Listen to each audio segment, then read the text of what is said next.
Excited na ako pero pagod. Pagod na ako kakabiyahe. Gala pa more. So, stay tuned guys. And let's watch this. Babush! So hello guys, andito nga pala tayo ngayon sa Katowice at ganito ang kanilang decoration during holiday season. So, lahat naman ng city dito sa Poland is may kanya-kanya silang design or palamuti during holiday season. Kaya guys, perfect yung araw ng pagpunta namin dito dahil talagang mag-e-enjoy ka.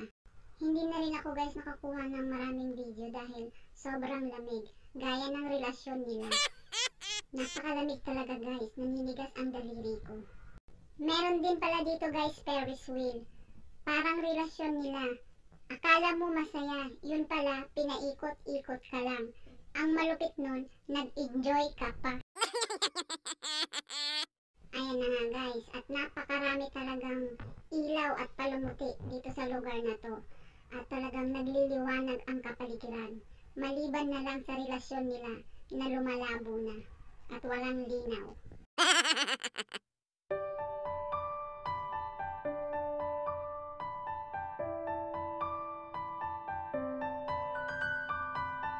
Ano, napagod ka ba? Kakalakad? Oo, pero okay lang, enjoy naman eh. Oh, enjoy naman. Ang daming pailaw-ilaw. So, yun na nga guys, pagod na kami at pati rin ako pagod na ako. At kami ay magpapahinga na. At totoo namang talaga ay nag-enjoy kami sa aming mga nakita. I hope you like it and you enjoyed the moment. Until the next video. So, have a great day guys. Bye-bye.